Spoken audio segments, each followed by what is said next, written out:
किसी बड़ी किराने की दुकान में जाने का अनुभव बड़ा ही दिलचस्प होता है ना? बिल्कुल। मतलब नहाने के साबुन की एक अलग रैक होती है है। और कपड़े धोने के साबुन बिल्कुल दूसरी जगह रखे होते हैं। हाँ, और बिस्कुट का एक अलग ही कोना होता है। मसालों की अपनी एक पूरी अलग लाइन होती है। सही बात है। और ऐसा इसलिए किया जाता है ताकि जो भी चीज़ चाहिए वो हम्म बिना किसी परेशानी के तुरंत मिल जाए। एकदम सही। अब जरा सोचिए, अगर उस पूरी दुकान का सारा सामान फर्श पर बस एक साथ ढेर कर दिया जाए। बाप रे, वो तो पूरी तरह से एक भयंकर अव्यवस्था होगी। हाँ, मतलब उस ढेर में से एक छोटा सा बिस्कुट का पैकेट ढूंढना भी किसी डरावने सपने जैसा हो जाएगा। और देखिए, विज्ञान के इतिहास में एक समय पर रसायन विज्ञानियों के सामने भी ठीक ऐसी ही अव्यवस्था खड़ी थी। जब तक इंसान केवल सोने, चांदी या लोहे जैसी कुछ बुनियादी धातुओं को ही जानता था, तब तक तो शायद सब ठीक था। बिल्कुल। लेकिन जैसे जैसे समय बीता और नए तत्व मिलते गए, चीज बहुत जटिल होती गई। और आज की हमारी इस गहरी चर्चा का मुख्य विषय भी यही है, मतलब विज्ञान के इतिहास का सबसे बड़ा सफाई अभियान, या कह सकते हैं सबसे महान आयोजन। हाँ, क्योंकि आज हमारे आसपास कुल 118 तत्व हैं, जिनमें से 94 तो प्राकृतिक रूप से पाए जाते हैं। 118। इन सभी तत्वों को उनके अलग अलग गुणधर्मों के साथ याद रखना और समझना, मतलब सच में बहुत मुश्किल काम लगता है। और इसीलिए 10वीं कक्षा के विज्ञान के अध्याय 5 में, जिसे हम तत्वों का आवर्त वर्गीकरण कहते हैं, ये विषय इतना महत्वपूर्ण हो जाता है। स्कूल के दिनों में परीक्षाओं के लिए उन टेबल्स को रट्टा मारना बहुत ही दिमाग खराब करने वाला काम लगता था। मैं समझ सकता हूँ। लेकिन आज हमारा मिशन उन रटे हुए तत्वों से आगे जाना है। हम ये समझने की कोशिश करेंगे कि आखिर वैज्ञानिकों ने इस भारी अव्यवस्था को, मतलब इस पूरे रसायन विज्ञान के कचरे के ढेर को, एक सुव्यवस्थित ढांचे में कैसे बदला। बिल्कुल, क्योंकि देखिए, विज्ञान का मुख्य उद्देश्य ही अव्यवस्था से व्यवस्था की ओर जाना है। प्रकृति ने हमें बहुत सारे अलग अलग तत्व दिए हैं। शुरुआत में जब बहुत कम तत्व ज्ञात थे, तो वैज्ञानिकों ने उन्हें बस धातु और अधातु, इन दो सरल खानों में बांट दिया था। लेकिन मुझे लगता है कि जैसे जैसे नए तत्वों की खोज होती गई होगी, ये साफ हो गया होगा कि सिर्फ इन दो खानों से तो काम नहीं चलने वाला। एकदम सही कहा, क्योंकि कुछ तत्व ऐसे भी थे जो धातु और अधातु दोनों के गुण दिखाते थे। तो वैज्ञानिकों को समझ आ गया कि उन्हें कोई नया तरीका ढूंढना होगा। हाँ, उन्हें एक ऐसा पैटर्न, मतलब एक ऐसी गहरी व्यवस्था की तलाश करनी होगी जो इन सभी तत्वों को किसी तार्किक रूप से एक साथ जोड़ सके।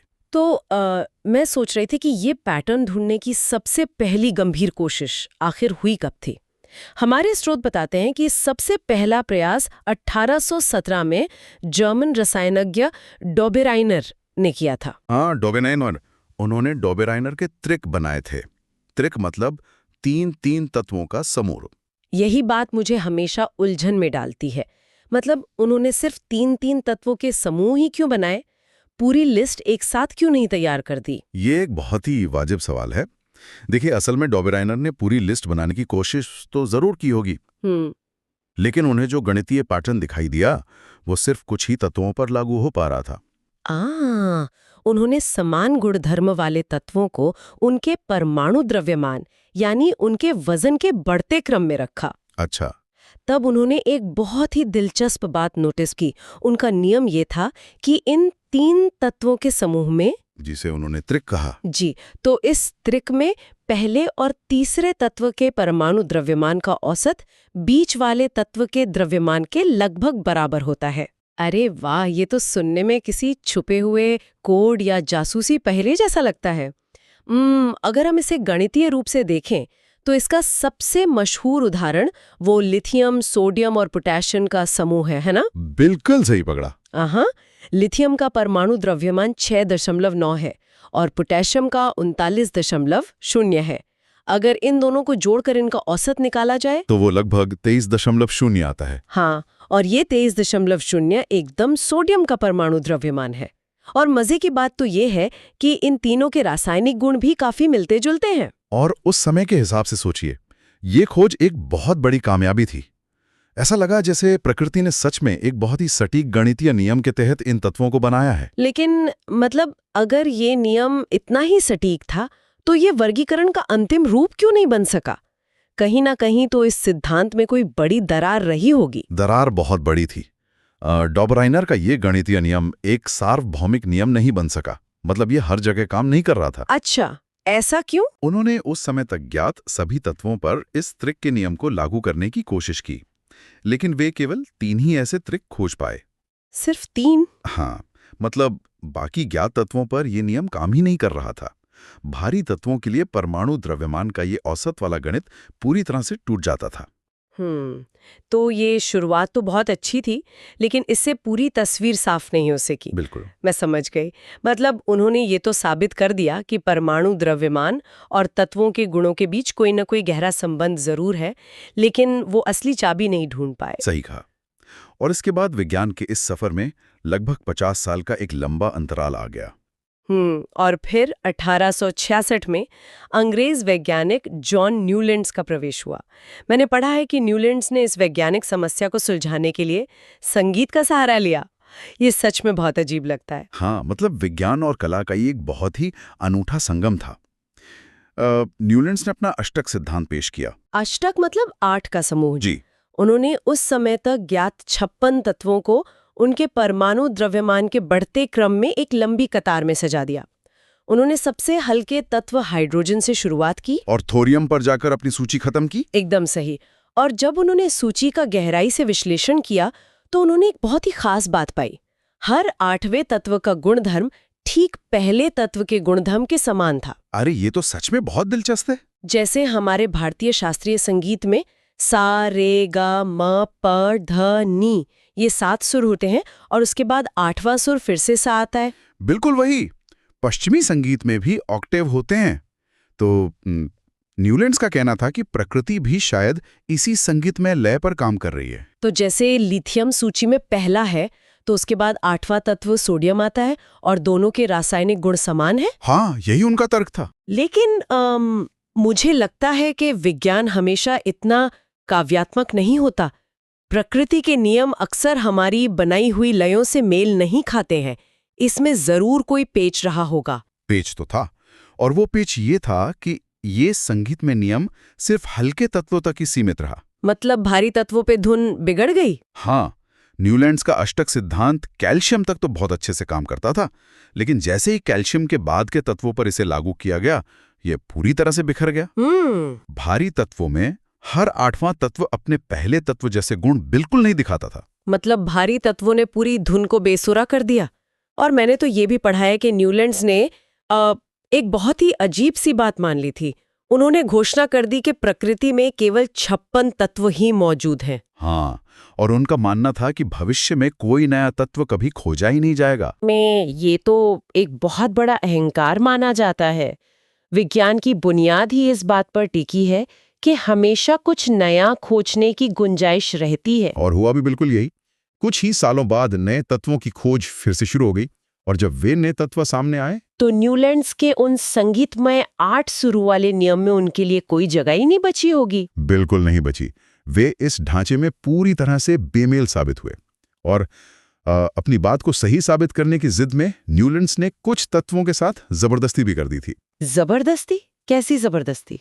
देखिए, अपनी उस परफेक्ट टेबल को बचाए रखने के लिए उन्होंने असमान गुणों वाले तत्वों को एक ही डिब्बे में रख दिया। उदाहरण के लिए उन्होंने कोबाल्ट और निकल को एक ही जगह पर रख दिया। चलिए, एक ही डिब्बे में रख दिया, वो तो ठीक है, लेकिन उन्हें रखा कहाँ? यही तो सबसे बड़ी समस्या थी। उन्होंने उन्हें उस स्तंभ में रख दिया जहां फ्लोरीन और क्लोरीन रखे गए थे।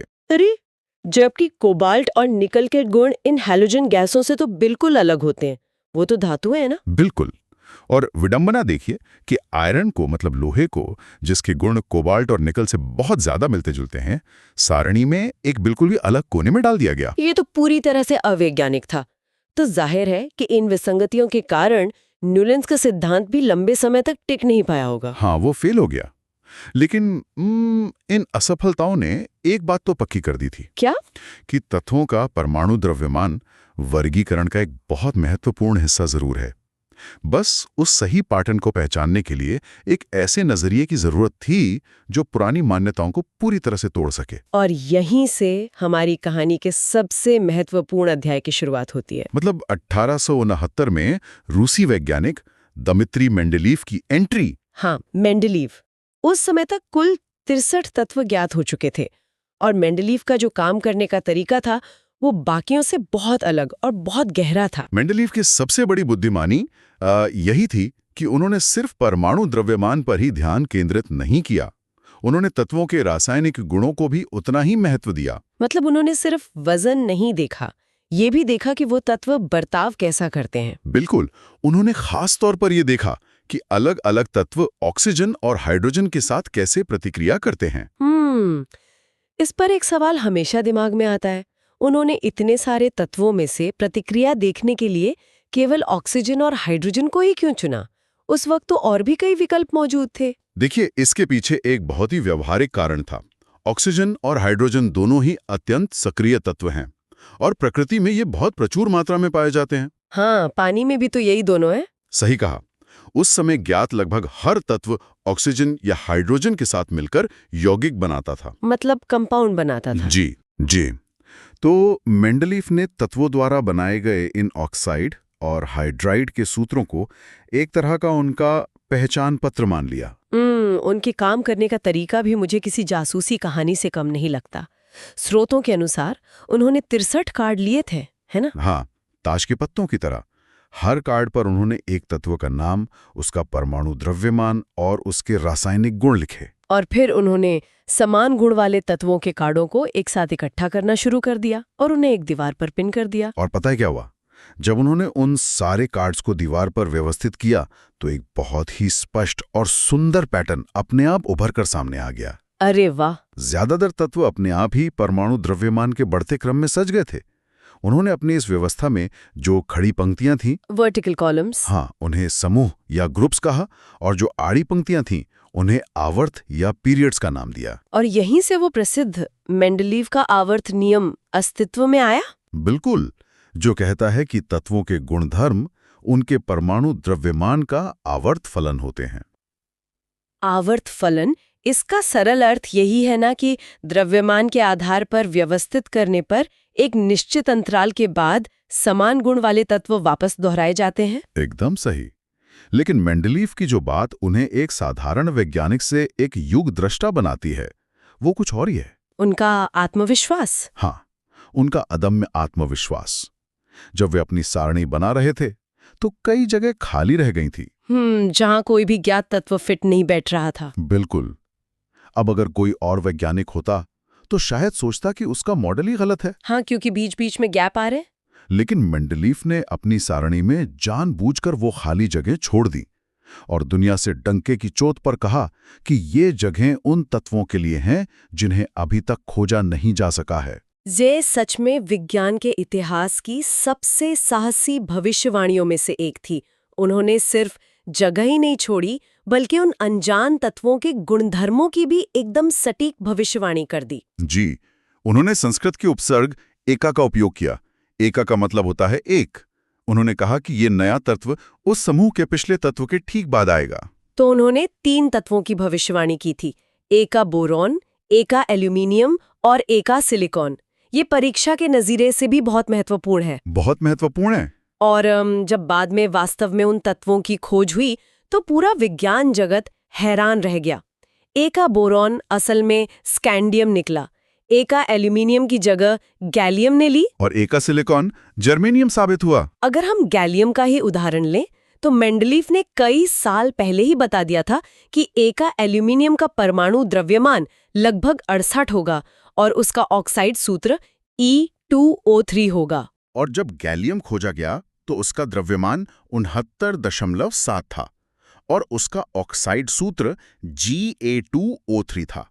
ये तो एकदम जादुई रूप से सटीक भविष्यवाणी थी। मतलब उन्होंने जो कहा प्रकृति ने बिल्कुल वैसा ही दिखाया। और मेंडलीव की सारणी इतनी शानदार और लचीली थी कि जब कुछ सालों बाद उत्कृष्ट गैसों यानी नोबल गैसेस की खोज हुई तो पूरी व्यवस्था को छेड़ने की नौबत ही नहीं आई। उत्कृष्ट गैसें जैसे हीलियम, नियॉन और आर्गन। हाँ, ये गैसें रासायनिक रूप से बहुत अक्रिय होती हैं, किसी से रिएक्ट नहीं करती, इसलिए इनकी खोज काफी देर से हुई थी।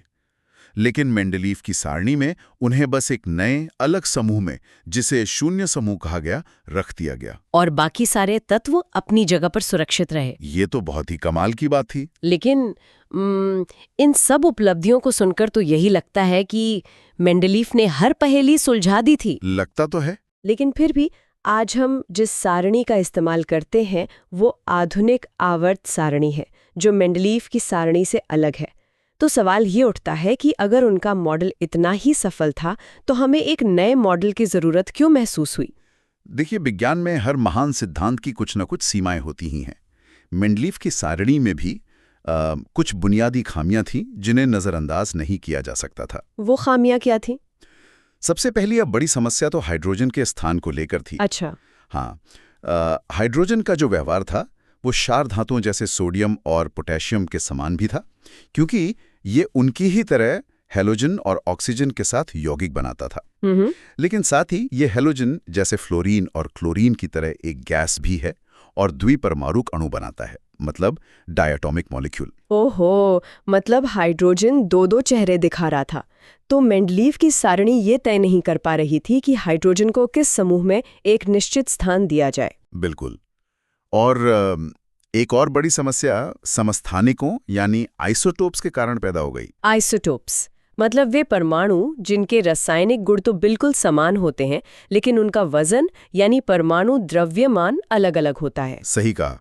जैसे क्लोरीन का ही उदाहरण लें, इसके दो रूप होते हैं, क्लोरीन 35 और क्लोरीन 37। अब चूंकि मेंडलीव का पूरा सिस्टम ही परमाणु द्रव्यमान पर आधारित था, तो इस तर्क के हिसाब से तो क्लोरीन 35 और क्लोरीन 37 को सारणी में दो अलग-अलग जगह मिलनी चाहिए थी। हाँ, क्योंकि उनका वजन अलग है। लेकिन ऐसा करने से तो समान गुणों वाले तत्वों को एक साथ रखने का जो मूल नियम था वो ही टूट जाता। एकदम सही। और इतना ही नहीं, समान गुण वाले तत्वों को एक समूह में रखने के लिए मेंडलीव को कहीं-कहीं अपने ही बढ़ते द्रव्यमान वाले नियम से समझौता भी करना पड़ा था। समझौता?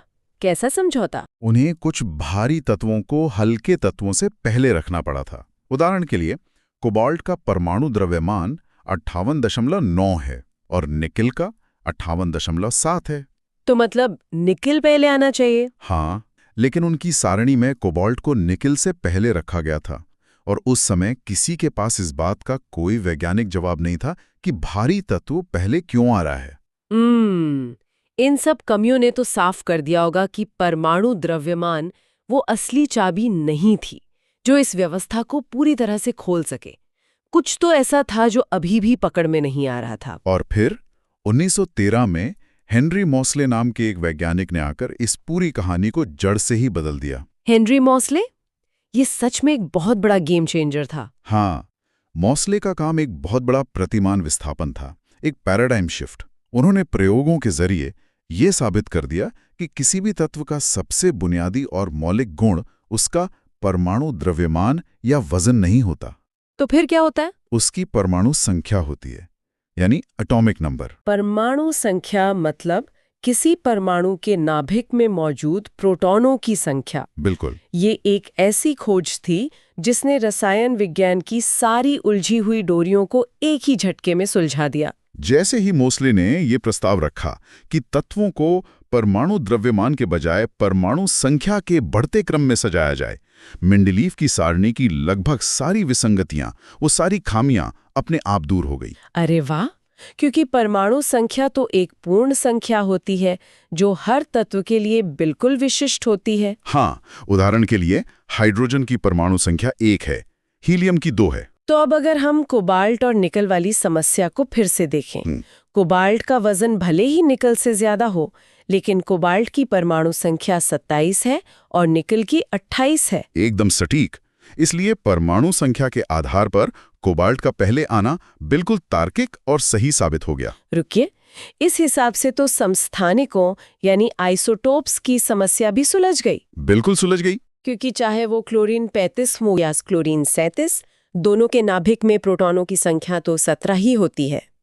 उनकी परमाणु संख्या समान है, इसलिए उन दोनों को सारणी में एक ही जगह मतलब नंबर 17 पर ही रखा जाएगा। हाँ, ये तो सच में एक ही झटके में सारी गुत्थियां सुलझने जैसा ही था और यही आधुनिक आवर्त सारणी का मुख्य आधार बना। आधुनिक आवर्त सारणी में कुल 18 खड़ी पंक्तियां हैं जिन्हें समूह या ग्रुप्स कहा जाता है और 7 आड़ी पंक्तियां हैं जिन्हें आवर्त या पीरियड्स कहा जाता है। और ये ढांचा सिर्फ देखने में ही अच्छा नहीं लगता, इसके पीछे बहुत गहरी वैज्ञानिक तार्किकता है। वो कैसे?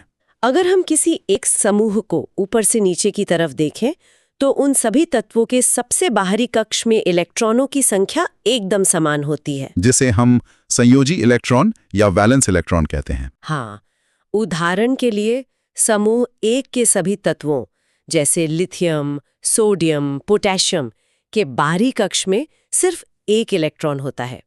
यही कारण है कि वे सभी एक जैसे रासायनिक गुण दिखाते हैं। सही बात है। और अगर हम एक आवर्त में बाएं से दाएं जाएं, तो ये दर्शाता है कि परमाणु में कितने कक्ष यानी कितनी शेल्स मौजूद हैं। और इसी ढांचे के कारण आवर्त सारणी में कुछ बहुत ही स्पष्ट प्रवृत्तियां या ट्रेंड्स दिखाई देते हैं, है ना? तत्वों के गुण एक बहुत ही नियमित तरीके से बदलते हैं। हाँ, और ये ट्रेंड्स परीक्षा के नजरिए से भी बहुत जरूरी हैं। सच कहूं तो यही प्रवृत्तियां हैं जिन्हें स्कूल के दिनों में समझने में सबसे ज्यादा पसीना आता था। जैसे संयोजकता या वैलेंसी की बात ही कर ले। इसका सीधा मतलब है कि कोई तत्व किसी दूसरे तत्व के साथ जुड़ने की कितनी क्षमता रखता है। तो अगर हम किसी आवर्त में बाएं से दाएं जाते हैं तो संयोजकता पहले 1 से बढ़कर 4 तक जाती है और फिर धीरे धीरे घटकर 0 हो जाती है। हाँ, लेकिन अगर हम समूह में ऊपर से नीचे जाएं, तो बाहरी इलेक्ट्रॉन समान रहने के कारण संयोजकता में कोई बदलाव नहीं होता। बिल्कुल। और एक दूसरी प्रवृत्ति जो सबसे ज्यादा भ्रमित करती है वो है परमाणु का आकार या एटॉमिक साइज। ये तो बहुत ही क्लासिक सवाल है। हाँ, जब हम एक आवर्त में बाएं से दाएं जाते हैं तो परमाणु का आकार घटता जाता है, और यही वो बात है जो स्कूल के दिनों में हमेशा मेरे सिर के ऊपर से जाती थी। ऐसा क्यों? अरे, एक सामान्य तर्क तो यही कहता है ना कि अगर हम एक आवर्त में बाएं से दाएं जा रहे हैं और इलेक्ट्रॉनों की संख्या लगातार बढ़ रही है तो परमाणु को तो बड़ा होना चाहिए, वो सिकुड़कर छोटा कैसे हो सकता है? ये बहुत ही स्वाभाविक सवाल है। ज्यादातर लोग यही सोचते हैं, लेकिन देखिए, इसे समझने के लिए हमें परमाणु के बाहरी कक्ष से अपना ध्यान हटाकर उसके केंद्र यानी उसके नाभिक की ओर देखना होगा। नाभिक? हाँ, जब हम बाएं से दाएं जाते हैं तो नए इलेक्ट्रॉन उसी बाहरी कक्ष में जुड़ते हैं, कोई नया कक्ष नहीं बनता। लेकिन ध्यान दीजिए, उसी समय नाभिक के अंदर प्रोटॉनों की संख्या भी लगातार बढ़ रही होती है। जिससे नाभिक का धनात्मक आवेश यानी पॉजिटिव चार्ज बढ़ता जाता है। बिल्कुल।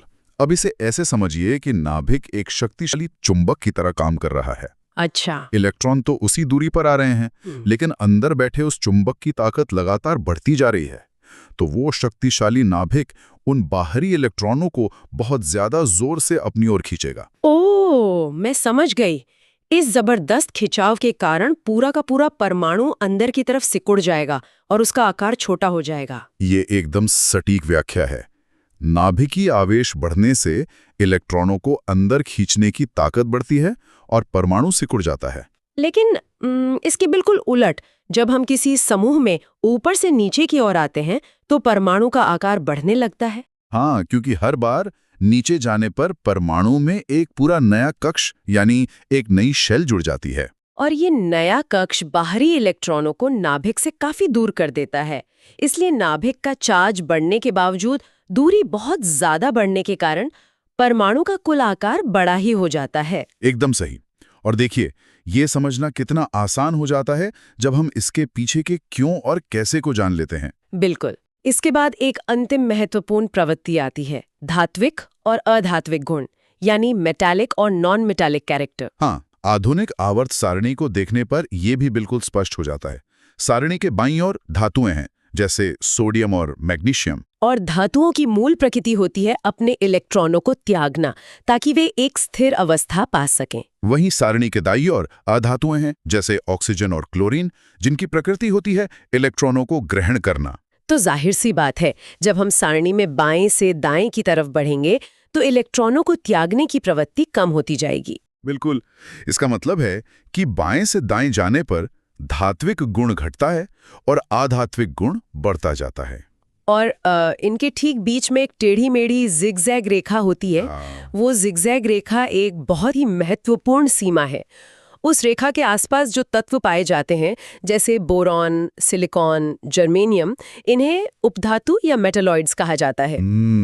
जिनमें धातु और अधातु दोनों के ही मिले जुले गुण होते हैं। हाँ, ये सारणी का वो इलाका है जो धातुओं और अधातुओं को एक दूसरे से अलग करता है। तो आज की इस चर्चा में हमने देखा कि 1817 में डॉबेराइनर के तीन तत्वों के उन छोटे समूहों से जो संघर्ष शुरू हुआ था, वो न्यूलैंड्स की संगीतमय विफलताओं और मेंडलीव की साहसिक भविष्यवाणियों से होता हुआ 1913 में हेनरी मोज़ले के परमाणु संख्या वाले सिद्धांत तक कैसे पहुंचा? एक अव्यवस्थित ढेर से एक तार्किक और स्पष्ट व्यवस्था तक पहुंचने की ये यात्रा सच में मानव बुद्धि की एक बहुत बड़ी जीत है। और ये यात्रा ये भी दिखाती है कि विज्ञान में कोई भी खोज रातों रात नहीं होती।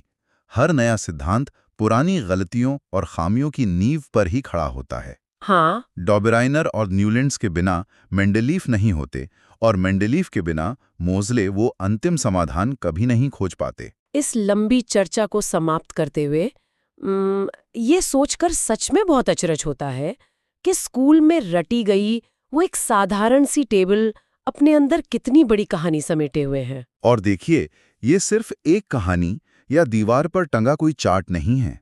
अगर हम इसे इसके सबसे गहरे अर्थों में समझें तो ये आवर्त सारणी दरअसल पूरे ब्रह्मांड का एक नक्शा है। ये एक बहुत ही गहरा विचार है, ब्रह्मांड का नक्शा। बिल्कुल। हमारे शरीर के खून में बहने वाला आयरन, हमारी हड्डियों को मजबूत बनाने वाला कैल्शियम, हवा में मौजूद वो ऑक्सीजन जिससे हम सांस लेते हैं, या हमसे लाखों प्रकाश वर्ष दूर किसी तारे में जलने वाला हाइड्रोजन, इस अनंत ब्रह्मांड में जो कुछ भी है, जो भी भौतिक वस्तु अस्तित्व में है, वो सब का सब इसी एक टेबल के उन 118 डिब्बों में से ही किसी न किसी तत्व से मिलकर बना है। अरे वाह! ये सारणी हमारे पूरे अस्तित्व की बुनियादी वर्णमाला है। ये जानकर सच में हैरानी होती है कि हमारे आसपास मौजूद हर चीज, चाहे वो हाथ में रखा कोई मोबाइल फोन हो, पानी का ग्लास हो या खुद हमारा शरीर, इन सभी का जन्म आवर्त सारणी के इसी व्यवस्थित ढांचे से हुआ है। बिल्कुल सही। अव्यवस्था से शुरू हुई ये वैज्ञानिक यात्रा हमें हमारे ही ब्रह्मांड की सबसे सूक्ष्म व्यवस्था तक ले आई है। आज की हमारी इस गहरी चर्चा में बस इतना ही। नमस्कार। कभी सोचा है कि हमारे आसपास की हर चीज, चाहे वो पानी हो, हवा हो या फिर हम खुद, बस कुछ मुट्ठी भर बेसिक एलिमेंट से बनी है। आज हम इन्हीं एलिमेंट्स को एक तरतीब से सजाने की बड़ी मजेदार कहानी को समझेंगे। ये कुछ ऐसा है मानो साइंस की सबसे बड़ी पहेलियों में से एक को सुलझाना, एक बिखरे हुए मंजर से एक खूबसूरत तस्वीर बनाने तक का सफर।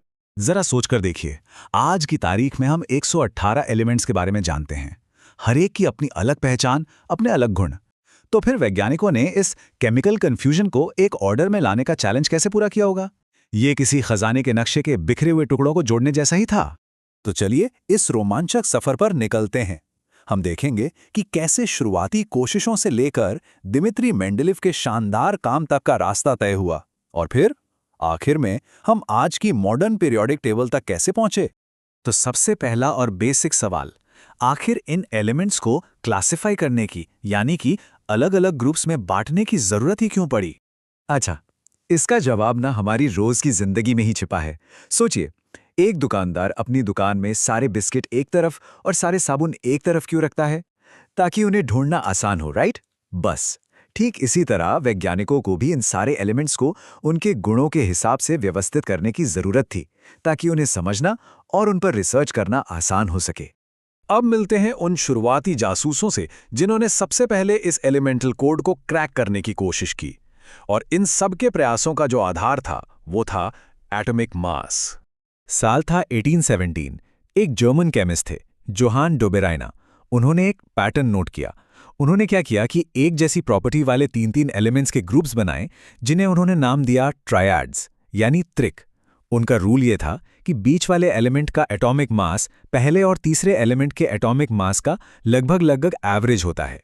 इसका सबसे बढ़िया एग्जाम्पल है लिथियम, सोडियम और पोटेशियम का ग्रुप। यहां देखिए, अगर हम लिथियम और पोटेशियम के एटॉमिक मास का एवरेज निकालें तो वो करीब करीब सोडियम के मास के बराबर आता है। ये वाकई एक शानदार खोज थी, लेकिन दिक्कत ये थी कि ये रूल बस कुछ ही एलिमेंट्स पर फिट हो पा रहा था। मतलब पहेली का बस एक छोटा सा टुकड़ा ही हाथ लगा था। इसके करीब 50 साल बाद 1866 में एक इंग्लिश साइंटिस्ट जॉन न्यूलैंड्स ने एक और कदम आगे बढ़ाया। उन्होंने उस वक्त के सारे एलिमेंट्स को उनके बढ़ते एटॉमिक मास के ऑर्डर में रखा और पाया कि हर 8वें एलिमेंट की प्रॉपर्टी पहले वाले एलिमेंट से मिलती जुलती थी। न्यूलैंड्स ने इस पैटर्न की तुलना म्यूजिक के सुरों से की। सा, रे, गा, मा, पा, धा, नी। जैसे म्यूजिक में 8वां सुर वापस सा पर आ जाता है, ठीक वैसे ही उन्होंने पाया कि हर 8वां एलिमेंट भी अपनी प्रॉपर्टीज में पहले वाले को रिपीट करता है, और इसीलिए उनके सिद्धांत को लॉ ऑफ ऑक्टेव्स या अष्टक का सिद्धांत कहा गया। लेकिन ये म्यूजिकल हार्मनी ज्यादा देर तक नहीं चली। न्यूलैंड्स का नियम सिर्फ हल्के एलिमेंट्स मतलब कैल्शियम तक ही ठीक से काम कर रहा था। ऊपर से उन्होंने ये मान लिया था कि दुनिया में बस 56 एलिमेंट ही हैं और नए एलिमेंट्स के लिए अपनी टेबल में कोई खाली जगह ही नहीं छोड़ी। तो हाँ, ये एक अच्छी कोशिश थी, लेकिन मंजिल अभी भी दूर थी। और फिर कहानी में एंट्री होती है दिमित्री मेंडलीव की, जिन्हें हम आज आवर्त सारणी का जनक यानी father of the periodic table के नाम से जानते हैं। इन्होंने आकर खेल को पूरी तरह से बदल दिया।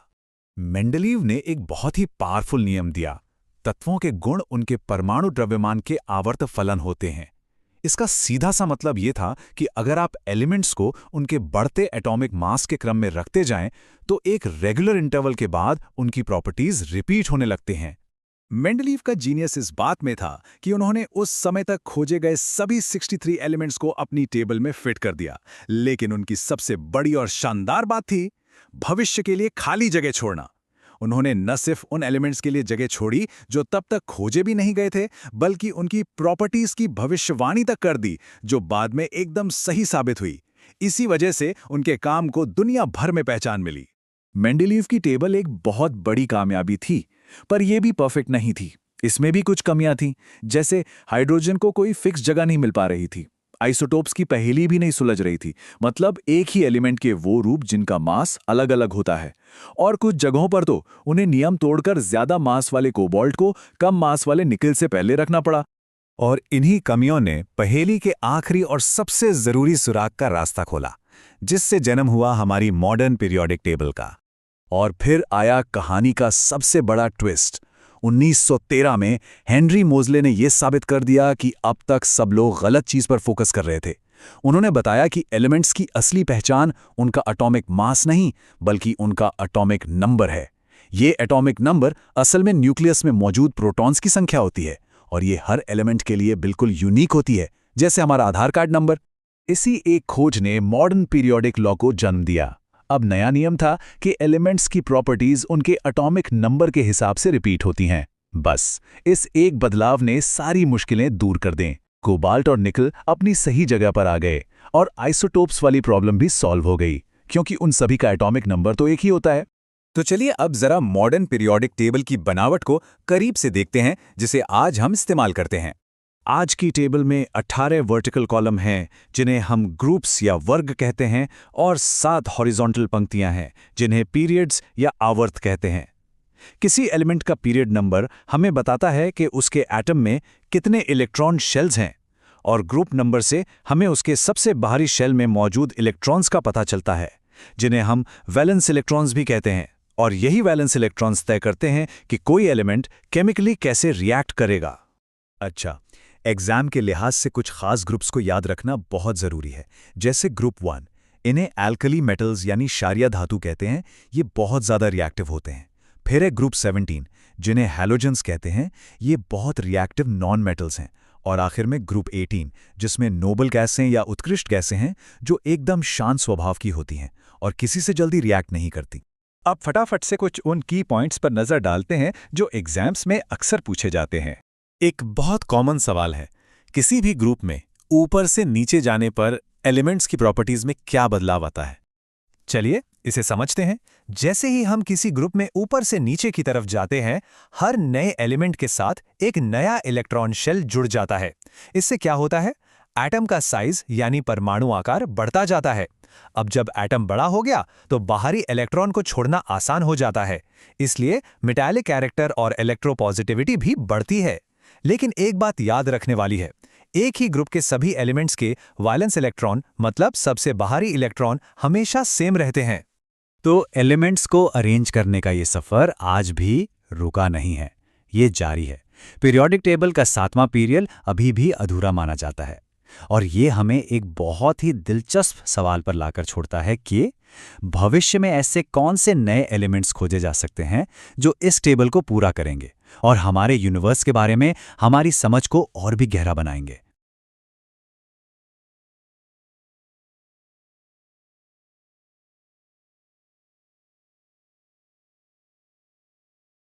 यदि आपको ये वीडियो पसंद आए तो वीडियो को लाइक और सब्सक्राइब जरूर करें। धन्यवाद।